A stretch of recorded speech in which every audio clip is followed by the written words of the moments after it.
उत्तर प्रदेश में लोकसभा की 12 सीटें ऐसी हैं जो अपने पिछले कुछ चुनावों के नतीजे की वजह से चर्चा में हैं। यहाँ हर लोकसभा चुनाव में जनता सांसद को बदल देती है।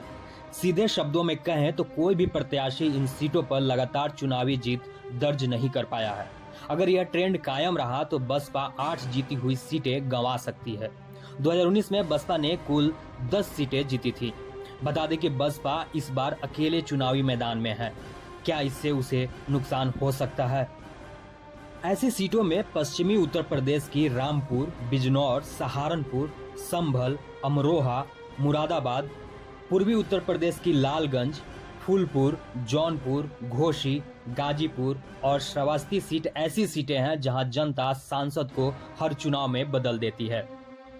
संभल की करीब आधी आबादी मुस्लिम है। संभल से 6 बार यादव समुदाय के नेताओं को जीत मिली है। सपा के संस्थापक मुलायम सिंह यादव और उनके भाई रामगोपाल यादव भी संभल से चुनाव जीतकर लोकसभा पहुंचे थे। जौनपुर लोकसभा सीट पर बीजेपी ने इस बार महाराष्ट्र के पूर्व गृह राज्य मंत्री रहे कृपाशंकर सिंह को उतारा है। सपा ने मायावती सरकार में मंत्री रहे बाबू सिंह कुशवाहा को टिकट दिया है। बसपा ने यहां से बाहुबली नेता और पूर्व सांसद धनंजय सिंह की पत्नी श्रीकला रेड्डी को टिकट दिया था, जिसे आखिर में बदलकर फिर श्याम सिंह यादव को दे दिया गया है। 2019 के लोकसभा चुनाव में जौनपुर से बसपा के श्याम सिंह यादव, 2014 में बीजेपी के कृष्ण प्रताप और 2009 में बसपा के धनंजय सिंह को चुनाव में जीत मिली थी। 2019 के लोकसभा चुनाव में गाजीपुर संसदीय सीट पर भाजपा के बड़े नेता मनोज सिन्हा को हार मिली थी।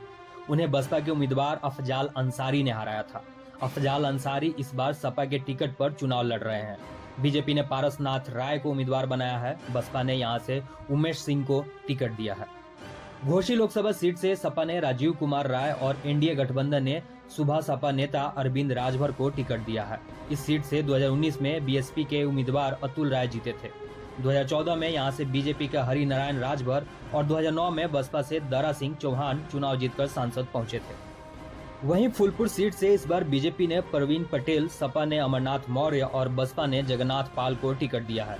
2019 में बीजेपी से केशरी देवी पटेल, 2014 में बीजेपी से केशव प्रसाद मौर्य और 2009 में बसपा से कपिल मुनि करवरिया इस सीट से चुनाव जीते थे।